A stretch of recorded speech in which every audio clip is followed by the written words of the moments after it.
The Memoirs of Sherlock Holmes by Arthur Conan Doyle.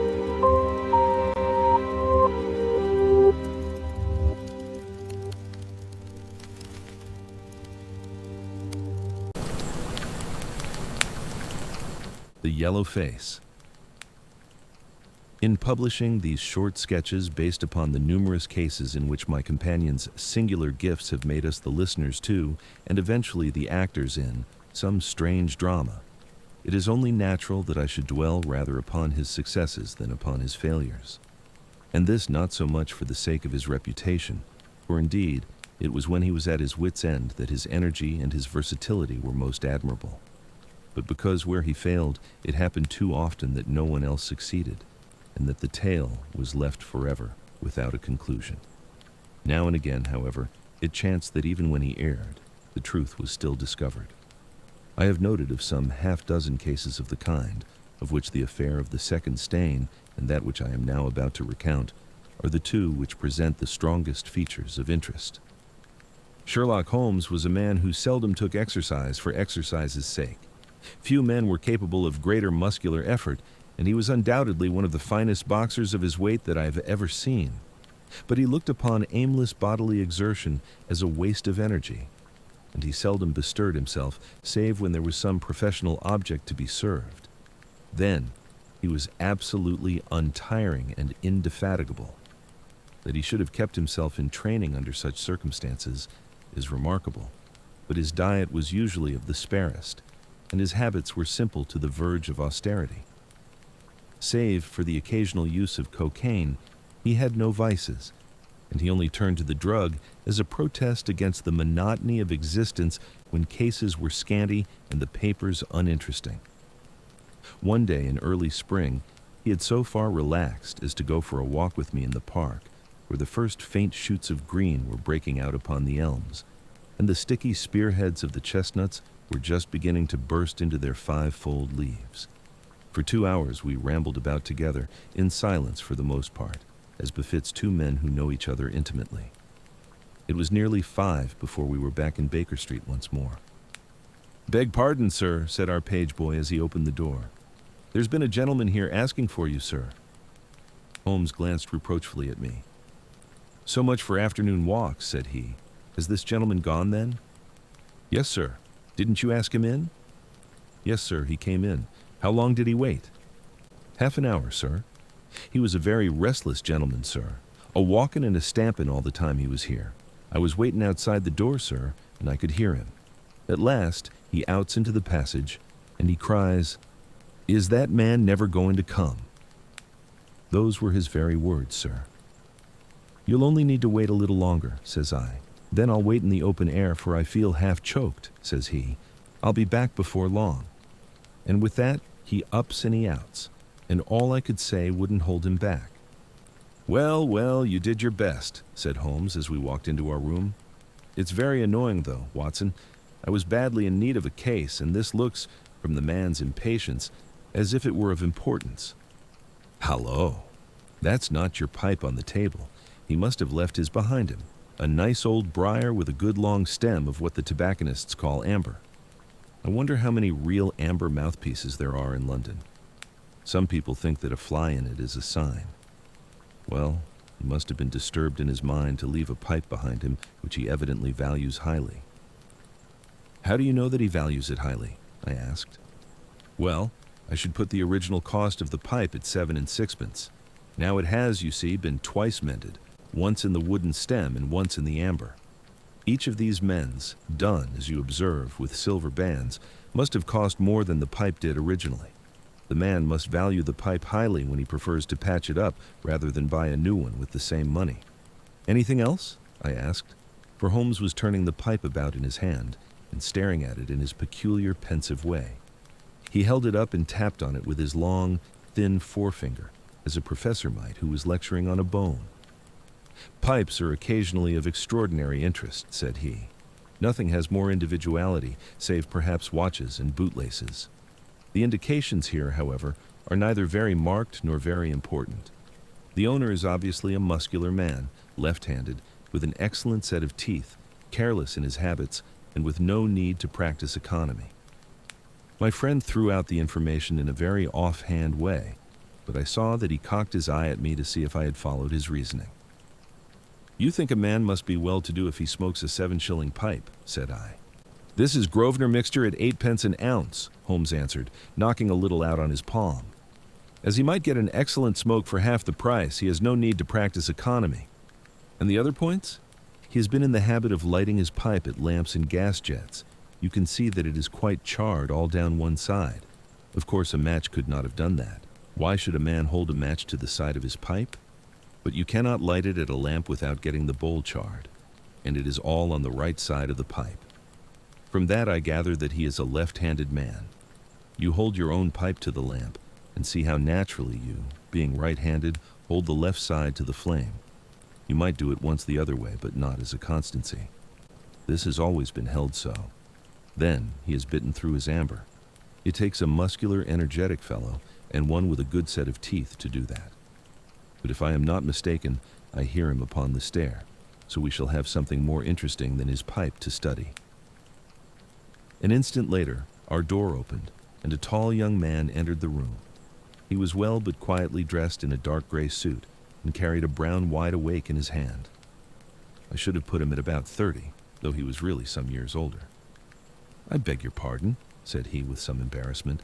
"I suppose I should have knocked." "Yes, of course I should have knocked. The fact is that I'm a little upset, and you must put it all down to that." He passed his hand over his forehead like a man who is half dazed, and then fell rather than sat down upon a chair. "I can see that you have not slept for a night or two," said Holmes in his easy, genial way. "That tries a man's nerves more than work, and more even than pleasure. May I ask how I can help you?" "I wanted your advice, sir. I don't know what to do, and my whole life seems to have gone to pieces." "You wish to employ me as a consulting detective?" "Not that only. I want your opinion as a judicious man, as a man of the world. I want to know what I ought to do next. I hope to God you'll be able to tell me." He spoke in little, sharp, jerky outbursts, and it seemed to me that to speak at all was very painful to him, and that his will all through was overriding his inclinations. "It's a very delicate thing," said he. "One does not like to speak of one's domestic affairs to strangers. It seems dreadful to discuss the conduct of one's wife with two men whom I have never seen before. It's horrible to have to do it, but I've got to the end of my tether, and I must have advice." "My dear Mr. Grant Munro," began Holmes. Our visitor sprang from his chair. "What?" he cried. "You know my name." "If you wish to preserve your incognito," said Holmes, smiling, "I would suggest that you cease to write your name upon the lining of your hat, or else that you turn the crown towards the person whom you are addressing. I was about to say that my friend and I have listened to a good many strange secrets in this room, and that we have had the good fortune to bring peace to many troubled souls. I trust that we may do as much for you. Might I beg you, as time may prove to be of importance, to furnish me with the facts of your case without further delay?" Our visitor again passed his hand over his forehead, as if he found it bitterly hard.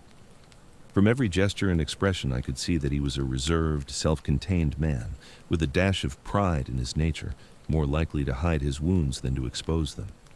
Then suddenly, with a fierce gesture of his closed hand, like one who throws reserve to the winds, he began. "The facts are these, Mr. Holmes," said he. "I am a married man, and have been so for 3 years.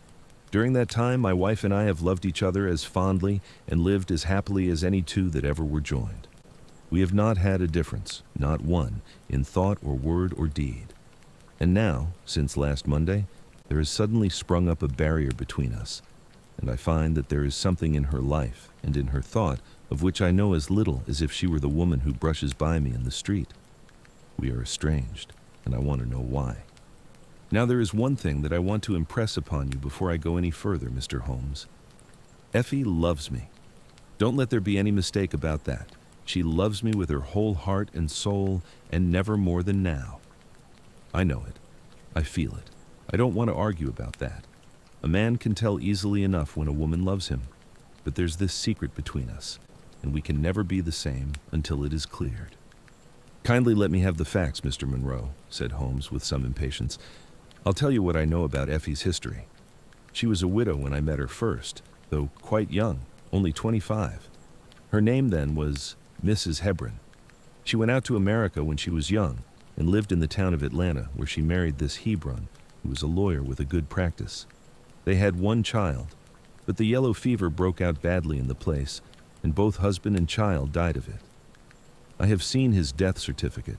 This sickened her of America, and she came back to live with a maiden aunt at Pinner, in Middlesex. I may mention that her husband had left her comfortably off, and that she had a capital of about £4,500, which had been so well invested by him that it returned an average of 7%. She had only been 6 months at Pinner when I met her. We fell in love with each other, and we married a few weeks afterwards. I am a hop merchant myself, and as I have an income of $700 or $800, we found ourselves comfortably off, and took a nice £80-a-year villa at Norbury. Our little place was very countrified, considering that it is so close to town. We had an inn and 2 houses a little above us, and a single cottage at the other side of the field which faces us, and except those there were no houses until you got halfway to the station. My business took me into town at certain seasons, but in summer I had less to do, and then in our country home, my wife and I were just as happy as could be wished. I tell you that there never was a shadow between us until this accursed affair began. There's one thing I ought to tell you before I go further. When we married, my wife made over all her property to me, rather against my will, for I saw how awkward it would be if my business affairs went wrong. However, she would have it so, and it was done. Well, about 6 weeks ago she came to me. "Jack," said she, "when you took my money, you said that if ever I wanted any, I was to ask you for it." "Certainly," said I. "It's all your own." "Well," said she, "I want £100. I was a bit staggered at this, for I had imagined it was simply a new dress or something of the kind that she was after. "What on earth for?" I asked. "Oh," said she, in her playful way, "you said that you were only my banker, and bankers never ask questions, you know." "If you really mean it, of course you shall have the money," said I. "Oh yes, I really mean it. And you won't tell me what you want it for?" "Someday, perhaps, but not just at present, Jack." So I had to be content with that, though it was the first time that there had ever been any secret between us. I gave her a check, and I never thought any more of the matter. It may have nothing to do with what came afterwards, but I thought it only right to mention it. Well, I told you just now that there is a cottage not far from our house. There is just a field between us, but to reach it, you have to go along the road and then turn down a lane. Just beyond it is a nice little grove of Scotch firs, and I used to be very fond of strolling down there, for trees are always a neighborly kind of things. The cottage had been standing empty this 8 months, and it was a pity, for it was a pretty 2-storied place with an old-fashioned porch and honeysuckle about it. I've stood many a time and thought what a neat little homestead it would make. Well, last Monday evening I was taking a stroll down that way, when I met an empty van coming up the lane and saw a pile of carpets and things lying about on the grass plot beside the porch. It was clear that the cottage had at last been let. I walked past it and wondered what sort of folk they were who had come to live so near us. And as I looked, I suddenly became aware that a face was watching me out of one of the upper windows. I don't know what there was about that face, Mr. Holmes, but it seemed to send a chill right down my back. I was some little way off so that I could not make out the features, but there was something unnatural and inhuman about the face. That was the impression that I had, and I moved quickly forwards to get a nearer view of the person who was watching me.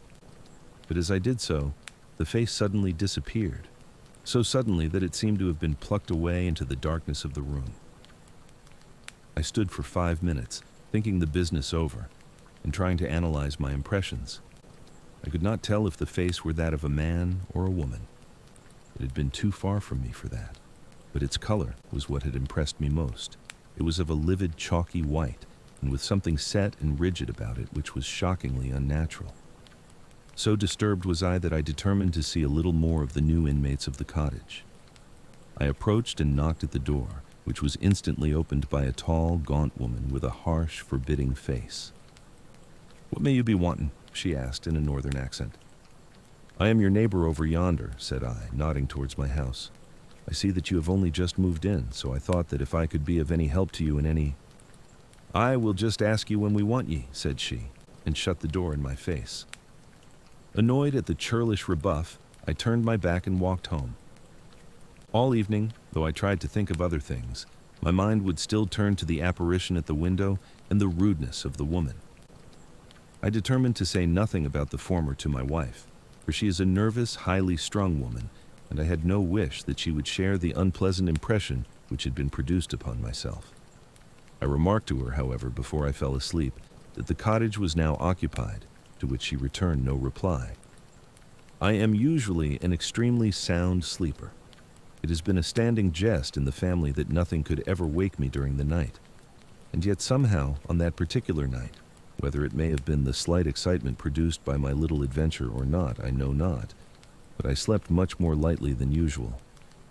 Half in my dreams I was dimly conscious that something was going on in the room, and gradually became aware that my wife had dressed herself and was slipping on her mantle and her bonnet.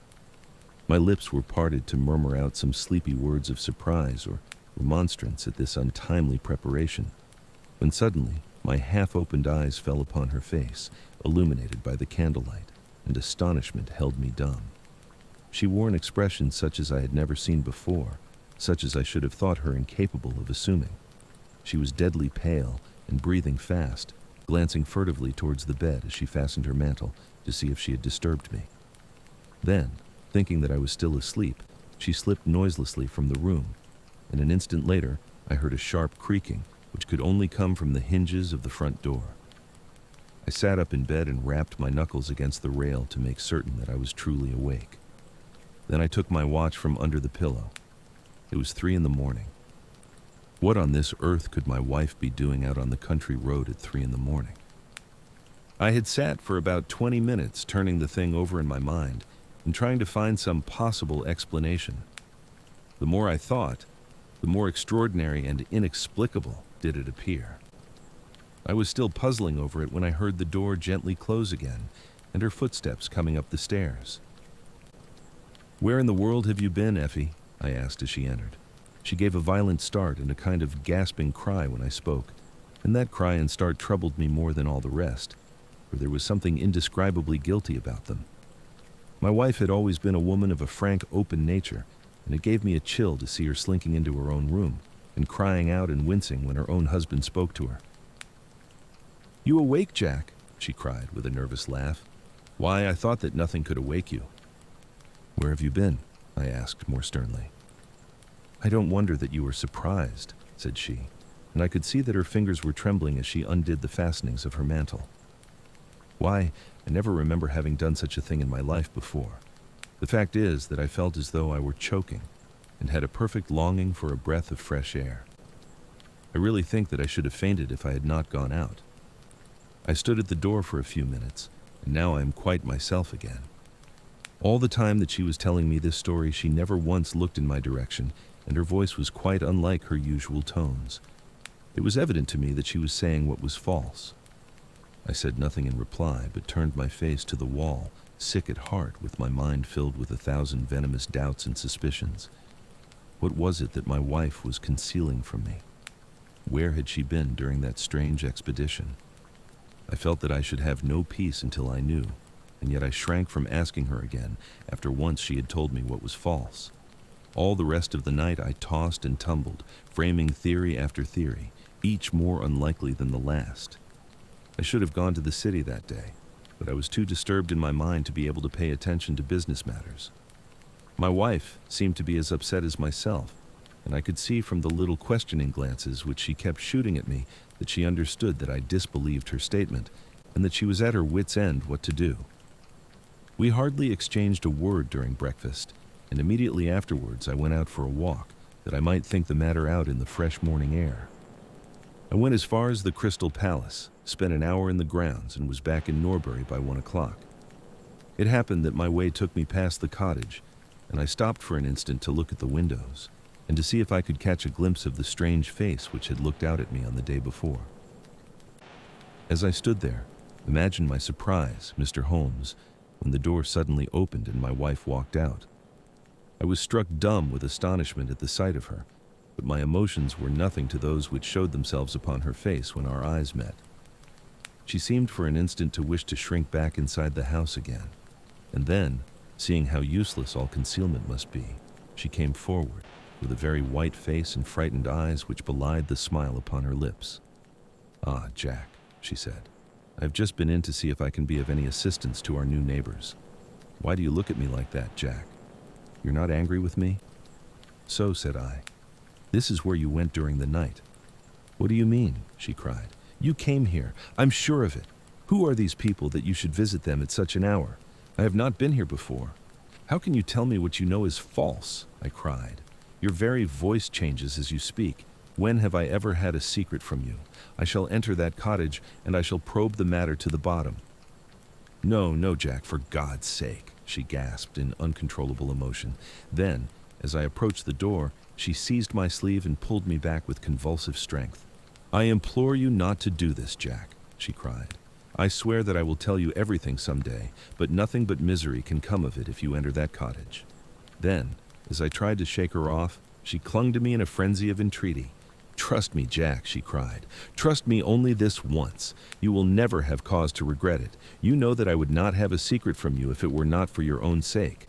Our whole lives are at stake in this. If you come home with me, all will be well. If you force your way into that cottage, all is over between us."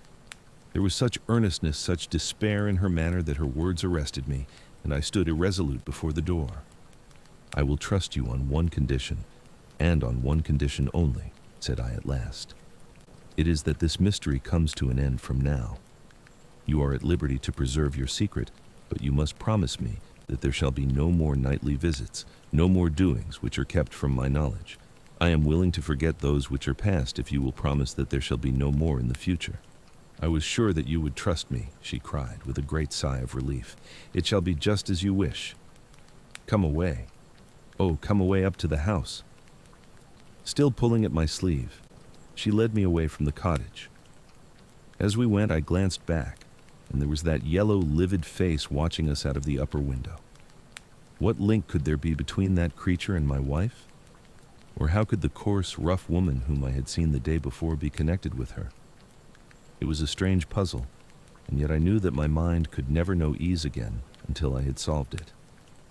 For 2 days after this I stayed at home, and my wife appeared to abide loyally by our engagement, for, as far as I know, she never stirred out of the house. On the 3rd day, however, I had ample evidence that her solemn promise was not enough to hold her back from this secret influence which drew her away from her husband and her duty. I had gone into town on that day, but I returned by the 2:40 instead of the 3:36, which is my usual train. As I entered the house, the maid ran into the hall with a startled face. "Where is your mistress?" I asked. "I think that she has gone out for a walk," she answered. My mind was instantly filled with suspicion. I rushed upstairs to make sure that she was not in the house. As I did so, I happened to glance out of one of the upper windows and saw the maid with whom I had just been speaking running across the field in the direction of the cottage. Then, of course, I saw exactly what it all meant. My wife had gone over there and had asked the servant to call her if I should return. Tingling with anger, I rushed down and hurried across, determined to end the matter once and forever. I saw my wife and the maid hurrying back along the lane, but I did not stop to speak with them. In the cottage lay the secret which was casting a shadow over my life. I vowed that, come what might, it should be a secret no longer. I did not even knock when I reached it, but turned the handle and rushed into the passage. It was all still and quiet upon the ground floor. In the kitchen, a kettle was singing on the fire, and a large black cat lay coiled up in the basket, but there was no sign of the woman whom I had seen before. I ran into the other room, but it was equally deserted. Then I rushed up the stairs only to find 2 other rooms empty and deserted at the top. There was no one at all in the whole house. The furniture and pictures were of the most common and vulgar description, save in the one chamber at the window of which I had seen the strange face. That was comfortable and elegant, and all my suspicions rose into a fierce, bitter flame when I saw that on the mantelpiece stood a copy of a full-length photograph of my wife, which had been taken at my request only 3 months ago. I stayed long enough to make certain that the house was absolutely empty. Then I left it, feeling a weight at my heart such as I had never had before. My wife came out into the hall as I entered my house, but I was too hurt and angry to speak with her, and pushing past her, I made my way into my study. She followed me, however, before I could close the door. "I am sorry that I broke my promise, Jack," said she.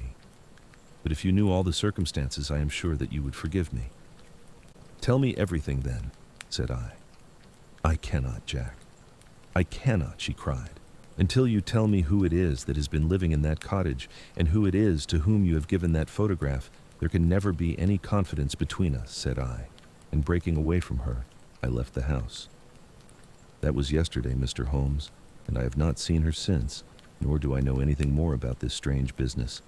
It is the first shadow that has come between us, and it has so shaken me that I do not know what I should do for the best.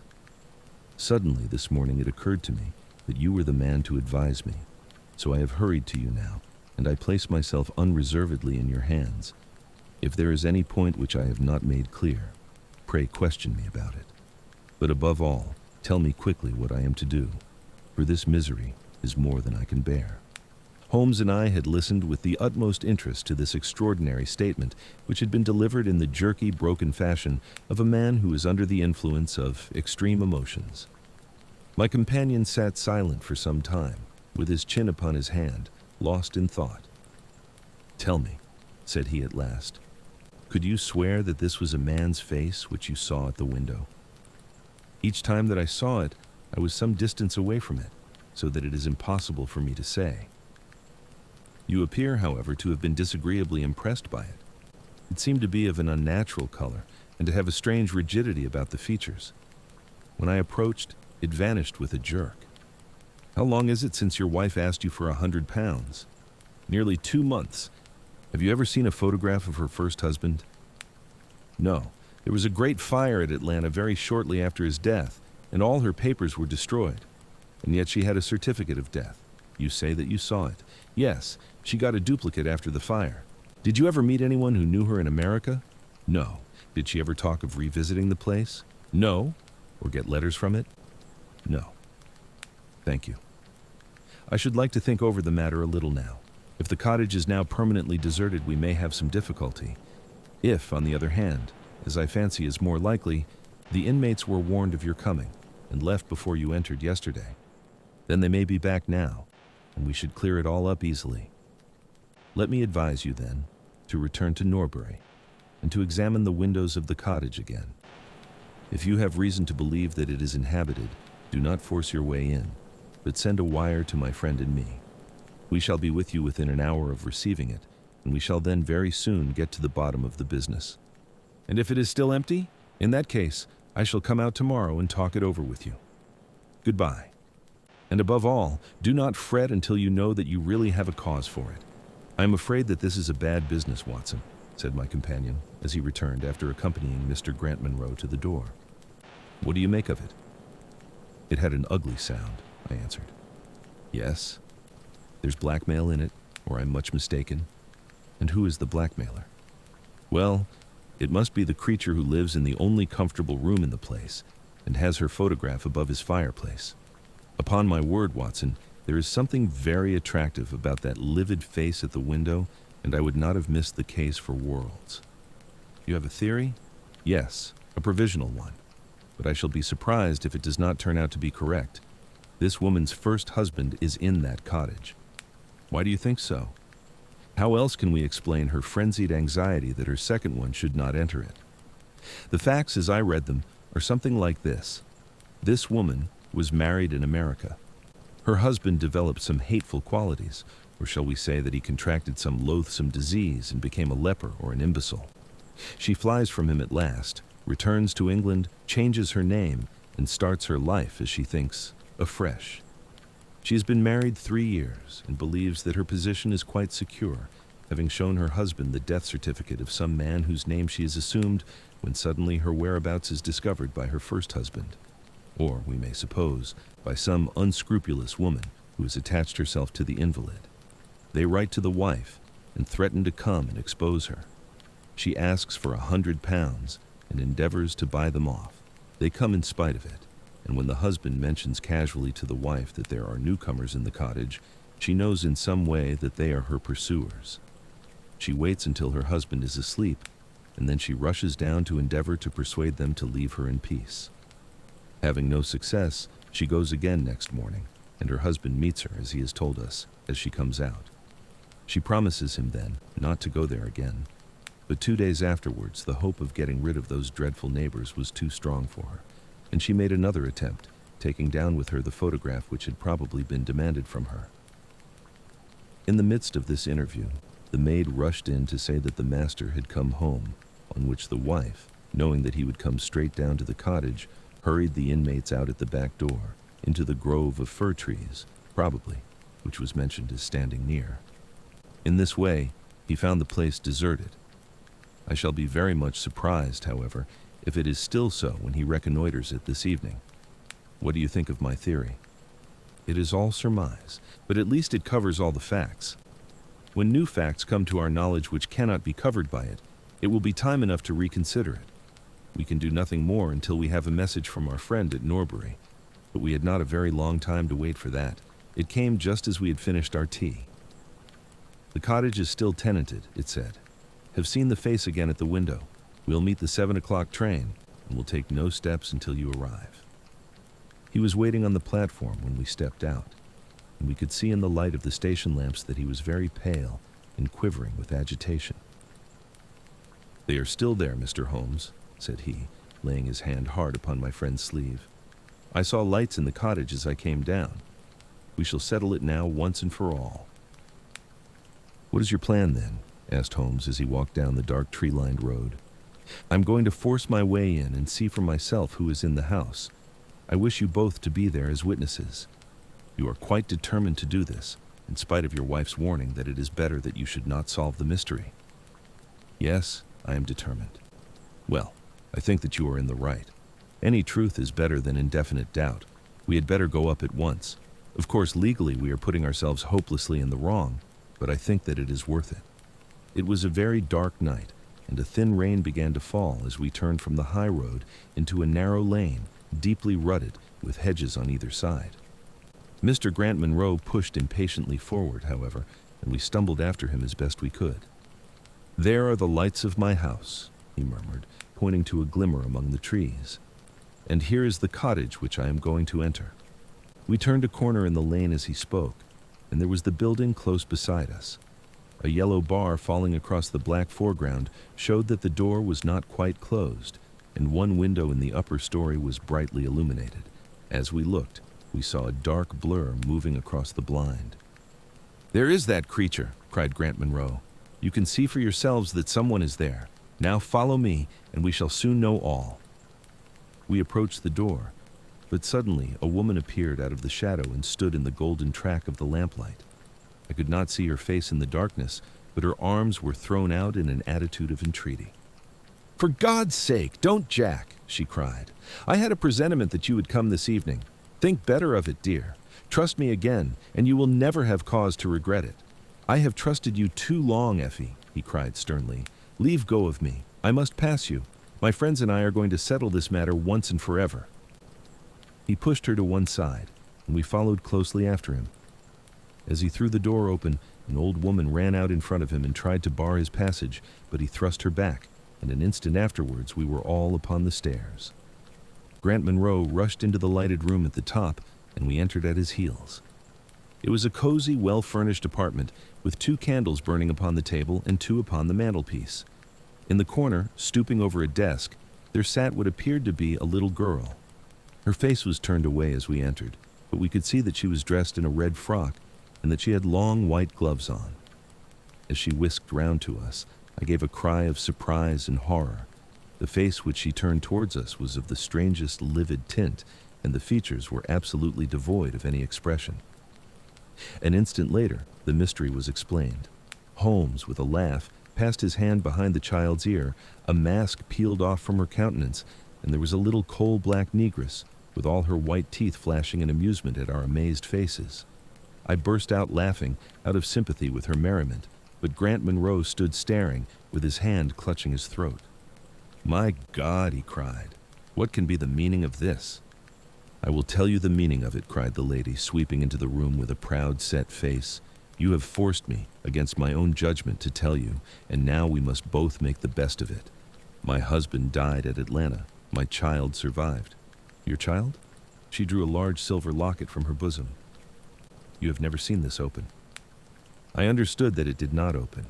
She touched a spring, and the front hinged back. There was a portrait within of a man strikingly handsome and intelligent looking, but bearing unmistakable signs upon his features of his African descent. That is John Hebron of Atlanta, said the lady, and a nobler man never walked the earth. I cut myself off from my race in order to wed him, but never once while he lived did I for an instant regret it. It was our misfortune that our only child took after his people rather than mine. It is often so in such matches, and little Lucy is darker far than ever her father was. But dark or fair, she is my own dear little girlie, and her mother's pet. The little creature ran across at the words and nestled up against the lady's dress. When I left her in America, she continued, it was only because her health was weak, and the change might have done her harm. She was given to the care of a faithful Scotchwoman who had once been our servant. Never for an instant did I dream of disowning her as my child. But when chance threw you in my way, Jack, and I learned to love you, I feared to tell you about my child. God forgive me. I feared that I should lose you, and I had not the courage to tell you. I had to choose between you, and in my weakness I turned away from my own little girl. For 3 years I have kept her existence a secret from you, but I heard from the nurse, and I knew that all was well with her. At last, however, there came an overwhelming desire to see the child once more. I struggled against it, but in vain. Though I knew the danger, I determined to have the child over, if it were but for a few weeks. I sent £100 to the nurse, and I gave her instructions about this cottage so that she might come as a neighbor without my appearing to be in any way connected with her. I pushed my precautions so far as to order her to keep the child in the house during the daytime and to cover up her little face and hands so that even those who might see her at the window should not gossip about there being a black child in the neighborhood. If I had been less cautious, I might have been more wise, but I was half crazy with fear that you should learn the truth. It was you who told me first that the cottage was occupied. I should have waited for the morning, but I could not sleep for excitement, and so at last I slipped out, knowing how difficult it is to awake you. But you saw me go, and that was the beginning of my troubles. Next day, you had my secret at your mercy, but you nobly refrained from pursuing your advantage.